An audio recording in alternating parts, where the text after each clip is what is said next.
The zombie apocalypse has been a popular theme in horror movies, but if zombies really took over the world, where would you hide? The US Centers for Disease Control, in short CDC, once gave advice on how to prepare for zombies. Although the CDC promises to investigate and quarantine any infection, it's still smart to know where to go to stay safe. In this video, we're gonna talk about top 10 real places you could hide from a zombie apocalypse and their pros and cons. Hi, I'm Alina, welcome back to my channel.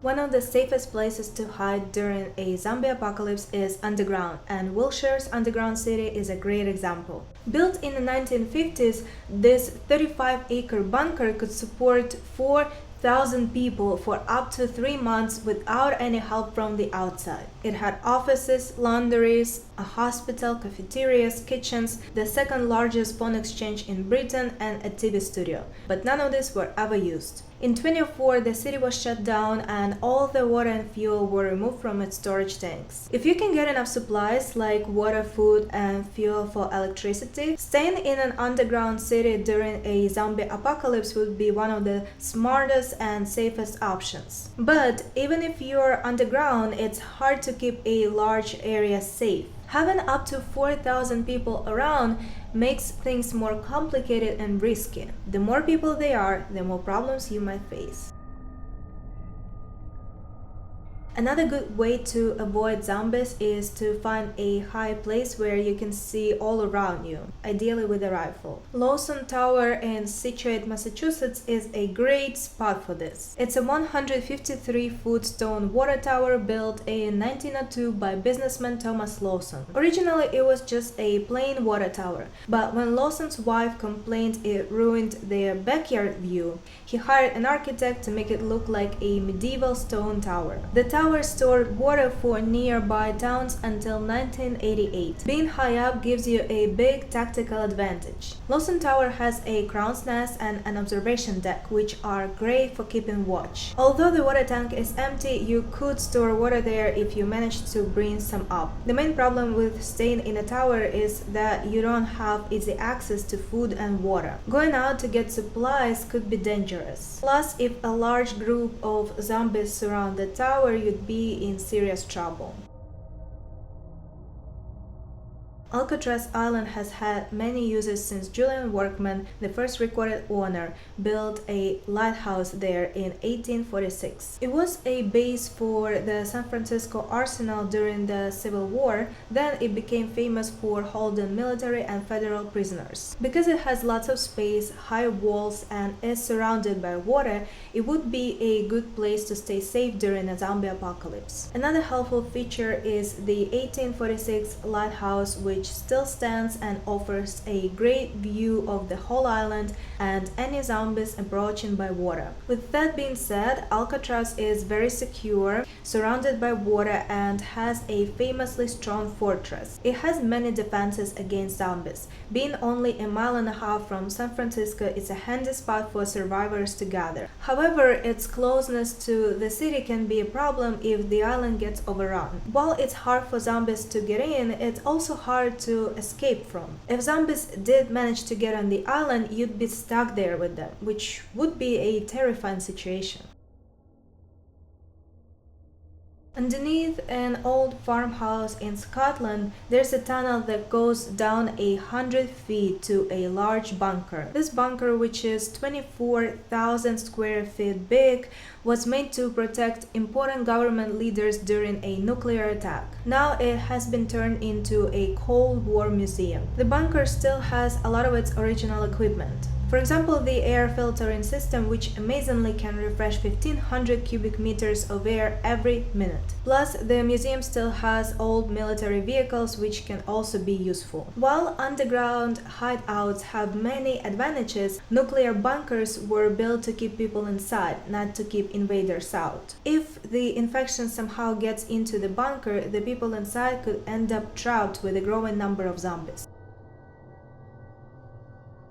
On May 8, 1902, a big volcano called Mount Pelee blew up on an island called Martinique. This explosion killed somewhere between 30 to 40,000 people in a town called Saint Pierre. Only a very few people survived this disaster. Some sailors who were in their boats far away from the island also stayed safe. There was a local man who was in jail at the time of this disaster. His jail cell was made of stone and partially underground. After this terrible event, Saint Pierre was never the same. Today, it only has about 1,000 people living there. But the old prison cell is still there. It has a small window and only one way in. It could be a good hiding spot if zombies ever came. But Mount Pelee, which is a very active volcano, is nearby. That means there's a chance that while hiding from zombies, you might also have to face an eruption.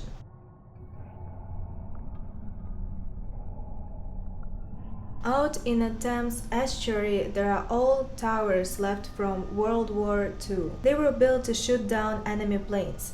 Those towers are now falling apart and not in use since the 1950s. Even though they're in bad shape, they could be useful if zombies ever showed up. Right now, going into these towers is not allowed and could be dangerous. But with some work, they could be turned into a safe place to hide. Living near water also keeps zombies away, making it safer. The raised buildings are easy to protect and offer great views. But because they are falling apart, it's risky to house many people there. Food might be scarce and other humans might try to take over the forts.